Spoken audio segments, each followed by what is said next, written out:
मैं हूं जुल्करनैन शेख। पाकिस्तान टीम की इंडिया से हार पर मैं कुछ हैरान नहीं हूं, और इस हार को महसूस तो हम पहले ही कर रहे थे। अब पाकिस्तान क्रिकेट बोर्ड के अंदर चह गोइयां हो रही हैं कि तब्दीलियां आएंगी, और तब्दीलियां कौन लाएगा और क्या तब्दीलियां होंगी, और तब्दीलियां तो पहले भी होती रही हैं, कितनी एक मौसर होंगी ये तब्दीलियां, ये बहुत अहम है।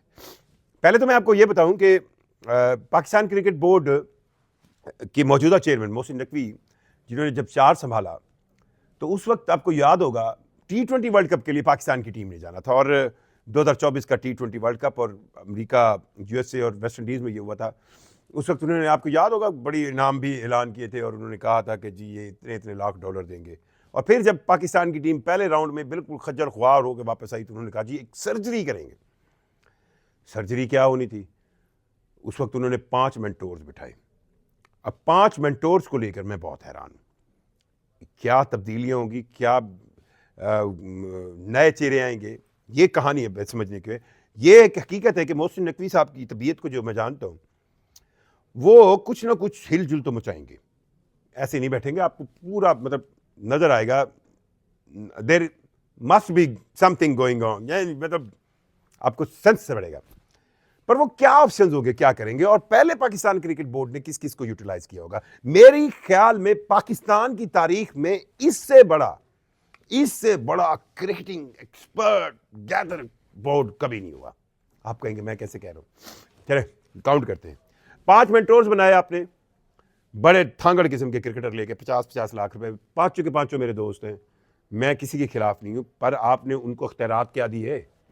क्या उन्होंने जो टीम सेलेक्ट करके आपको प्लेयर निकाल के दिए थे, आपने वो टीम में लिए? पहले ये सवाल है। अब मैं एक चीज पर, वकार भाई, शेब भाई, या 2-3 सकलैन भाई को मैंने देखा। अब मैं भाई इसलिए कह रहा हूँ, मेरे वाकई बड़े भाई हैं, पर मैं पाकिस्तानी भी हूँ और जर्नलिस्ट भी हूँ, और थोड़ा सा दिल भी मेरा रोया हुआ है। तो कि जो जो चीज आप तनकीद कर रहे थे टीवी पे बैठ के, आप ये चीजें आप सिलेक्शन कमेटी को क्यों नहीं कह रहे थे? आप आकिब जावेद क्या आपसे दूर है वकार भाई? क्या आपकी बात वो नहीं सुन? सकलैन भाई आपके साथ खेलता रहा यार, मतलब कैसे हो सकता है? आप टीवी पे गिले कर रहे हैं सिलेक्शन के मामला पे, तो ये गिले आपने सिलेक्शन कमेटी से क्यों नहीं किए? हम ये गिले अवामी तौर पर क्यों करते हैं? एक तो ये चले 5 मेंटोर्स की कहानी होगी। अब आप आ जाए पाकिस्तान क्रिकेट के ऑन बोर्ड लोगों में, वहाब रियाज साहब हैं। पाकिस्तान क्रिकेट बोर्ड के ऑन बोर्ड लोगों में मोहम्मद यूसुफ है। पाकिस्तान की क्रिकेट बोर्ड के ऑन बोर्ड में आकिब जावेद है। अलीम डार, वो कंपायर, हमने उसको नहीं छोड़ा, उसको भी सिलेक्शन मिला है। चीमा बहुत क्लास का जी, स्टैटिस्टिकली के ठीक है जी, वो टीम में है। असद शफीक है, अजहर अली है। मेरे ख्याल में मौजूदा क्रिकेट बोर्ड में जितने साबिक क्रिकेटर्स आपने यूटिलाइज किए हैं, तो फिर आप फॉल्ट कहाँ पे है? अच्छा, इधर सारे क्रिकेटर्स यूटिलाइज किए, फिर एक तरफ आपने चीफ ऑपरेटिंग ऑफिसर लगा दिया लाहौर के साहब का डिप्टी कमिश्नर को, चले समीर अहमद साहब को, उन्होंने स्टेडियम बड़ा अच्छा बनवाया। अब चीफ ऑपरेटिंग ऑफिसर साहब क्रिकेटिंग मैटर्स को किस तरह देखते हैं, ये भी एक सवाल है। इन तमाम तर मामलात में अब तब्दीली की जब बात आएगी, तो तब्दीली क्या होगी? आप सोचें क्या तब्दीली करेंगे?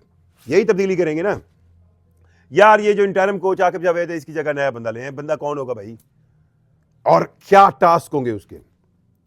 और अगर आकिब जावेद को अगर आप हटाएंगे इंटरिम कोच, तो क्या आकिब जावेद सिर्फ सिलेक्शन के मामला देखेंगे, या वहां पे भी नहीं रहेंगे? और फॉल्ट कहां पे है? ये फॉल्ट दूर करने के लिए कौन सा बंदा आएगा? ये बहुत अहम सवाल है। इस वक्त पाकिस्तान क्रिकेट बोर्ड के इर्द गिर्द सारे क्रिकेटिंग एक्सपर्ट है, कोई एक बंदा ऐसा नहीं है किसी एज का जिसको अंदर न रखा गया हो। तो फिर फॉल्ट क्या? फॉल्ट आपके सिस्टम में है। अब ये सुनने में आ रहा है कि जी, अच्छा पहले, अब गैर मुल्की कोच, अब आपको याद आ रहे होंगे, मेरा ख्याल है इस वक्त गैरी क्रिश्चियन बैठा कह रहा होगा कि भाई तुमने बड़ा ही खज्जल करके मुझे टोरा था, तो आप देख लो रिजल्ट। गैरी क्रिश्चियन ने T20 वर्ल्ड कप 2024 उसकी पहली असाइनमेंट थी। इस असाइनमेंट पे कम से कम आप उससे पूछ सकते थे ना कि भाई क्या किया है। आप हर नए टूर्नामेंट से पहले एक नया बंदा ला के उसको वो टूर्नामेंट, वो भी कहता है कि नहीं मेरी पहली असाइनमेंट थे, आप उसकी भी जस्टिफिकेशन दे देते हैं और अपने आप को भी खज्जल करा लेते हैं, और टीम भी हार के घर बैठी होती।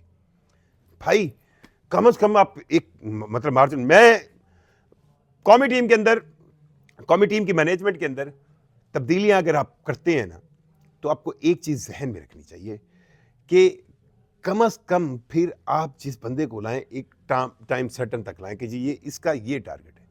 और अगर आप वाकई ही तब्दीलियां करना चाहते हैं, तो फिर कम से कम एक टाइम लिमिट ज़रूर दें उसको। और मैं इस हक में हूँ कि अगर आकिब जावेद रहना चाहते हैं, उनकी मर्जी है हेड कोच, तो उनको रखें, फिर रखें। उनको कहें जी अगले T20 कब तक तू है, 26 वाले वर्ल्ड कब तक तू है, और अब रिजल्ट तो देगा। और अगर वो रिजल्ट ना दे तो फिर उनको, आपको भी, हमें भी, सबको पता होगा इससे ज़्यादा क्या टाइम दिया जाए। और दूसरा, जो मेरे मेंटोर भाईजान हैं, उनको भी चाहिए कि वो जो गिले टीवियों पे बैठ के कर रहे हैं, टीम सिलेक्शन पे बैठ के कर रहे हैं, वो गिले वो खुदारा सिलेक्शन कमेटी को करें, चेयरमैन पीसीबी मोहसिन नकवी को करें।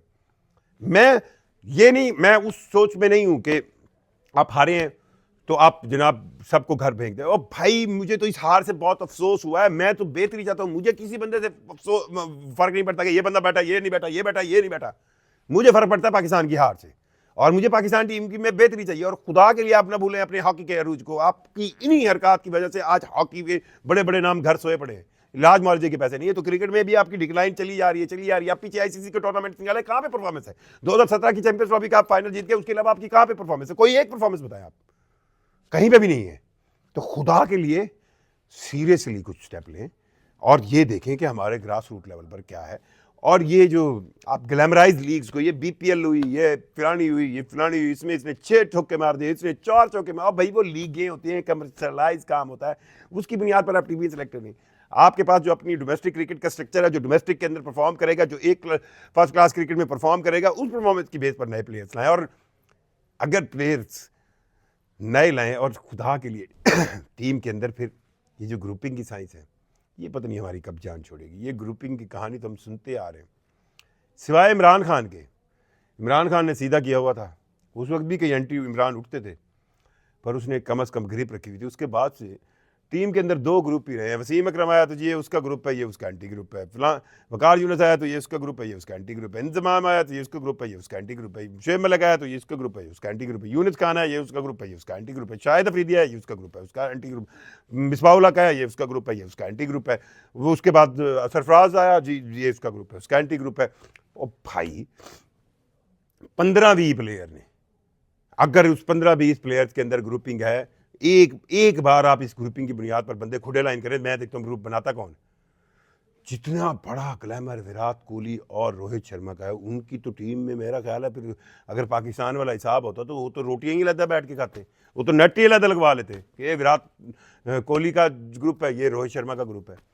सो पाकिस्तान टीम की बेहतरी के लिए अब आप हिलजुल में जो तब्दीलियां करें, मैं इस हक में हूं कि कम अज़ कम कोई टारगेट ओरिएंटेड काम करें। और ये कंक्रीट के स्टेडियम बनाने से आपने बिल्कुल नो डाउट बहुत कम टाइम में बनाए हैं, मैं इस पर कुछ आपकी इस एफर्ट से पीछे नहीं हूँ, पर कम अज़ कम आपको ये भी सोचना चाहिए कि अगर इन कंक्रीट के स्टेडियम्स में बड़े खूबसूरत बने हुए, अगर पाकिस्तान टीम की परफॉर्मेंस नहीं होगी या वो परफॉर्म नहीं कर पाएगी, कितनी टीमें आएंगी पाकिस्तान? टूर्नामेंट उसी वक्त मिलते हैं जब जो टीम जीतती है। आप हारते रहें, आपको मिल जाएंगे टूर्नामेंट। आपको आप अगले 2 आईसीसी इसी तरह रहे, आप जिस तरह खेल रहे हैं हम, तो आपको अगले आईसीसी टूर्नामेंट्स के लिए क्वालिफाई भी नहीं कर पाएंगे। तो क्वालिफाई नहीं कर पाएंगे तो आप कहाँ पे होंगे? और वैसे भी आपको ध्यान में रखना चाहिए कि आपकी क्रिकेट बड़ी मुश्किल से रिवाइव हो रही है, और जीत के बगैर क्रिकेट की रिवाइवल मुमकिन ही नहीं। सो पाकिस्तान क्रिकेट बोर्ड अब हिलजुल मचाएगा। और वो लोग जो ये सोच रहे हैं इफ्स एंड बट्स के साथ कि पाकिस्तान टीम जो है वो सेमीफाइनल में जा सकती है, भाई नहीं जा सकती। कहानी तो आप समझे, वो न्यूजीलैंड की टीम जिसने पाकिस्तान को हराया, जिसने जनूबी अफ्रीका को हराया, ट्राई नेशन सीरीज जीती, पीछे इंडिया को 3 टेस्ट मैचेस हरा के तगड़े अंदाज में आ रही है, वो बांग्लादेश से हार जाए, वो न्यूजीलैंड की टीम इंडिया से हार जाए, और हम बांग्लादेश से जीत जाए और बड़े धमाके, फिर हमारा कहीं चांस बनता है बड़ा रन रेट के साथ। नहीं बनता। घर आ गई पाकिस्तान टीम, एक मैच है पिंडी में खेल के घर होगा। सोचें आगे का, सोचें। और अगर आपको ये लगता है जो बातें मैंने की हैं बिल्कुल सही नहीं की, कमेंट करके ज़रूर बताइएगा। और मैं इसलिए कहता हूँ कमेंट करके बताइएगा, कम से कम मुझे गाइडलाइन ज़रूर मिले कि जो मैं सोच रहा हूँ वो ठीक है, या जो आप सोच रहे हैं वो ठीक है। बहुत शुक्रिया।